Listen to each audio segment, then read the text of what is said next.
Judge E and Judge F. Get out that lab notebook and take a few deep breaths.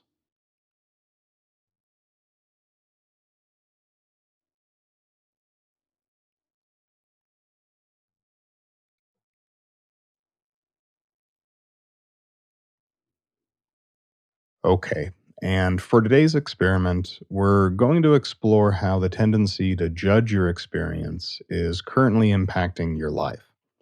And this includes judgments about other people and judgments about yourself. And we're going to identify two types of judgments. And we can think of these judgments as being two individual judges that we all carry around with ourselves in our mind. And we'll call one of these judges Judge E and the second Judge F.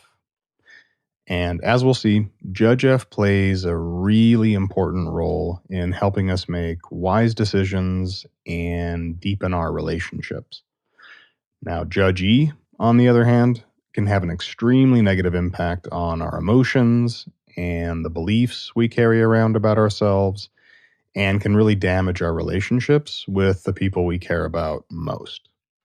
So, the ability to recognize how we tend to judge our experiences in each moment and ultimately to let go of these judgments opens the door to living a less reactive, a more open, accepting, compassionate, and connected life. But none of this is simply to be believed. This stuff is all to be tested. So, without any further background, let's go ahead and jump right in. So, open up that lab notebook and flip back to what you wrote down during our previous Mind the Gaps experiment.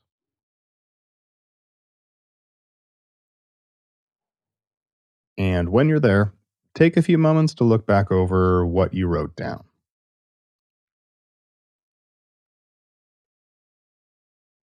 noticing which gap stood out to you as being particularly important,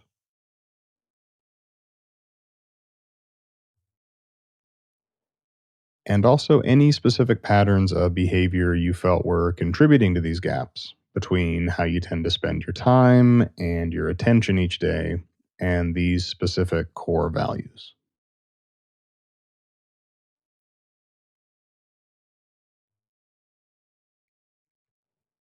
And when you're ready, go ahead and choose one gap to focus on at this time.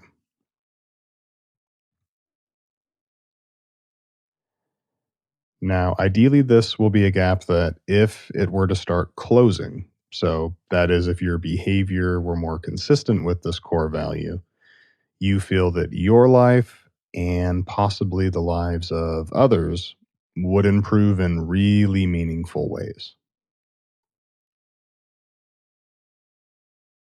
And when you've selected this gap, I'd like you to really reflect on the patterns of your own behavior that you feel are contributing to this gap.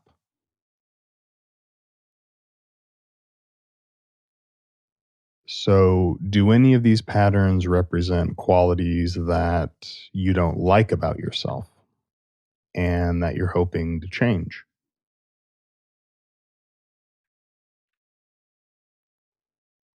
You might take a moment to think about what these qualities and characteristics say about you as a person.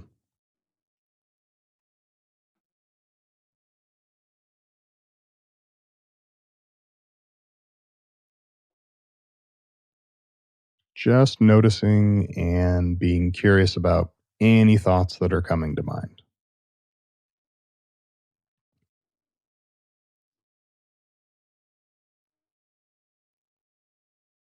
Okay. And now go ahead and flip to a new page in your lab notebook and take some time to write out what just came up for you. Really taking time to write down those characteristics and those qualities about yourself you feel are contributing to this gap, possibly qualities about yourself that you're hoping to change.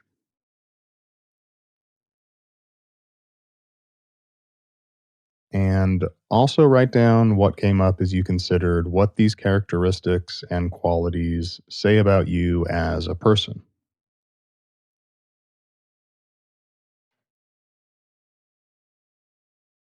And these observations are really critical to the rest of this experiment. So if you currently have the time, go ahead and pause the experiment now and return when you've finished writing.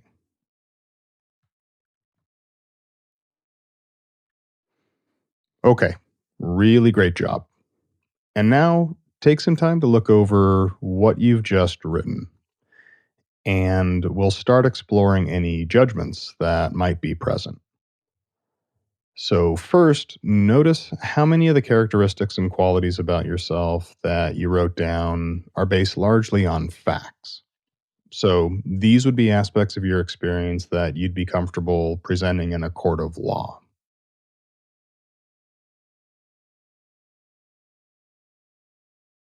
And whenever you're done noticing the facts here, see how much of what you wrote down is based largely on your own opinions and your own beliefs about your personal characteristics and qualities as being good or bad, right or wrong, perhaps what you feel you should or shouldn't be doing.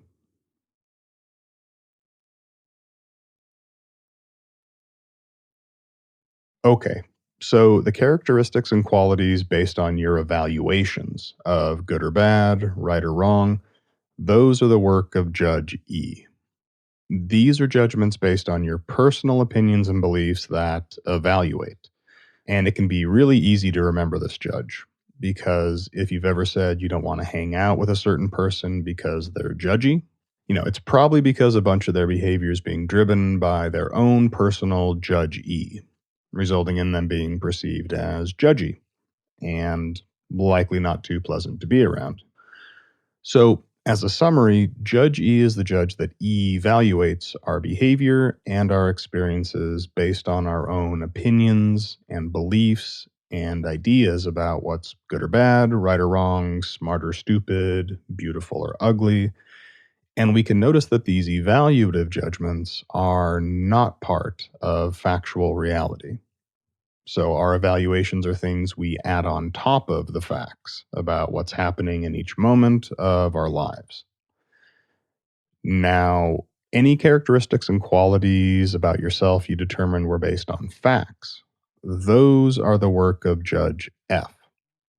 Judge F describes the facts of our behavior and the events and consequences we experience in each moment. Now, the factual judgments of Judge F accurately describe the qualities of reality as we experience them, which then make them essential for us to make wise decisions and to deepen our relationships. Whereas the evaluative judgments of Judge E add our opinions and beliefs on top of these facts, which aren't necessary and can have an extremely negative impact on our emotions and relationships. So, when we say we want to be less judgmental, what we're really saying is that we want to recognize and ultimately let go of our evaluative judgments. So, much less of Judge E while keeping our factual judgments, more of that Judge F. And you can remember all this with some really awesome alliteration. Eliminate evaluations, focus on facts. So, to make all this a bit clearer and more practical, let's see Judge E and Judge F at work by examining what came up for me as I went through this experiment and reflected on the patterns of my own behavior getting in the way of me living the life I truly want to live. So, for this experiment, I focused on the 30% gap I determined currently exists between my number one core value of family, which is defined as having a happy, loving family, and how I'm typically living out my life each day. So, the patterns and qualities of behavior I felt were contributing to this 30% gap, and these are definitely qualities I don't like about myself, included a tendency to multitask when I'm with my children.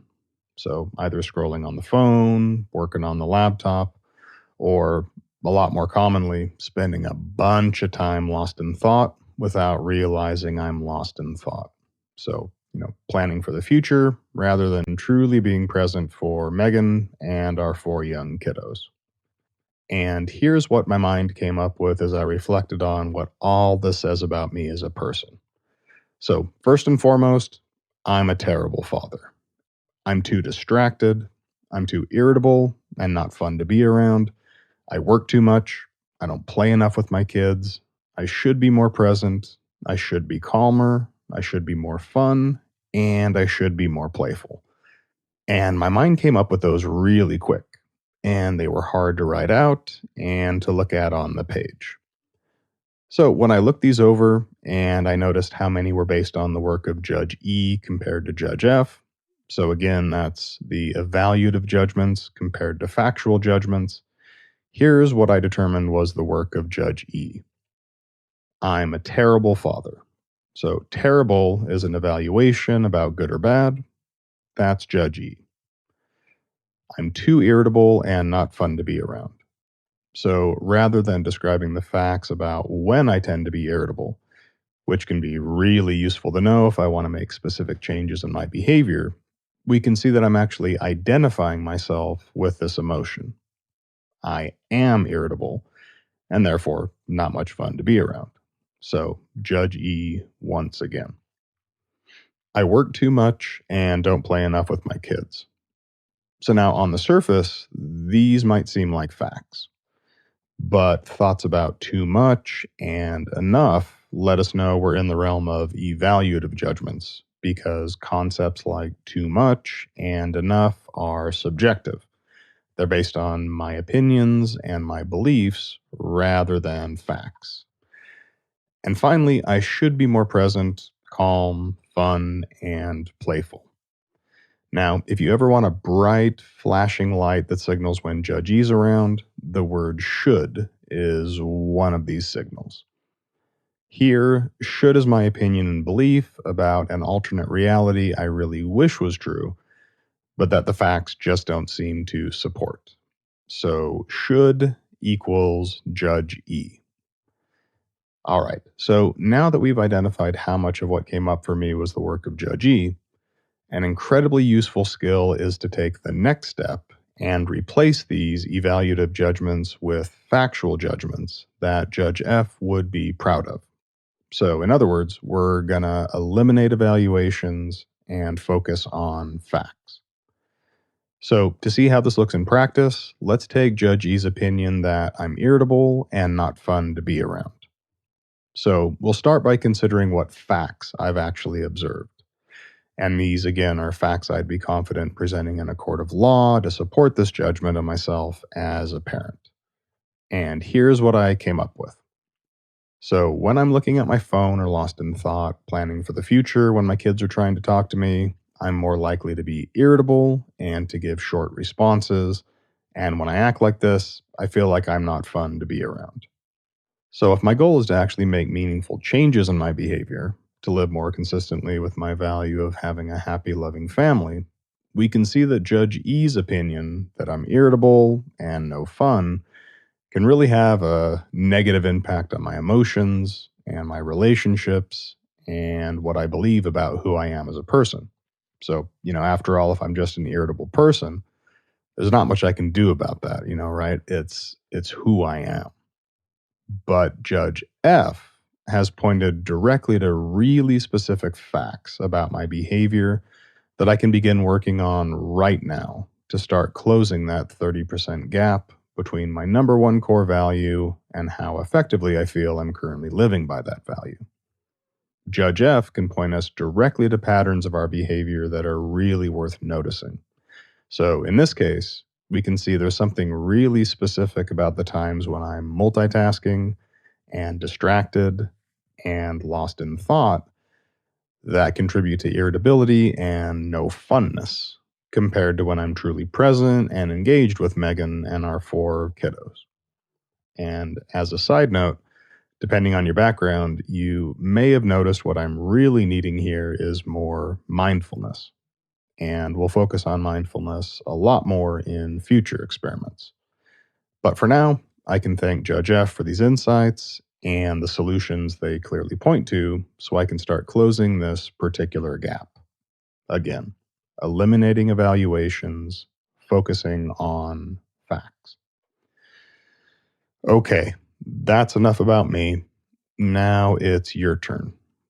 So take a few minutes to look over what you've written about those characteristics and qualities you feel are contributing to the gap between one of your core values and how effectively you feel you're currently living by this core value. And you might make an actual note of where Judge E is present by circling certain aspects that are clearly based on your opinions and beliefs rather than the facts. So take some time to find and to note all these Judge E judgments by pausing the audio and coming back to the experiment when you've finished.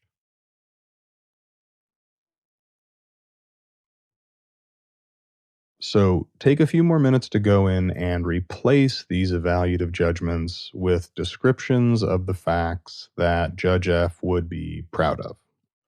So, what actual facts have you observed that tend to lead to these qualities of your behavior?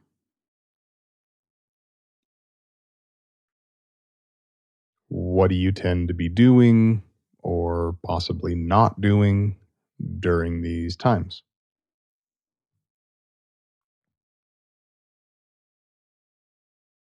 And pausing the audio if you need some more time.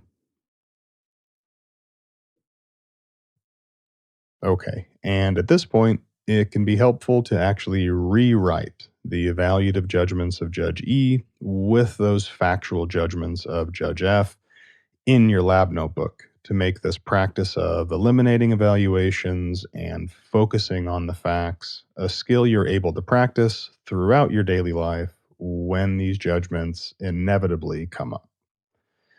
So, pause the audio and come back to the experiment when you're finished replacing these evaluative judgments of Judge E with factual judgments of Judge F.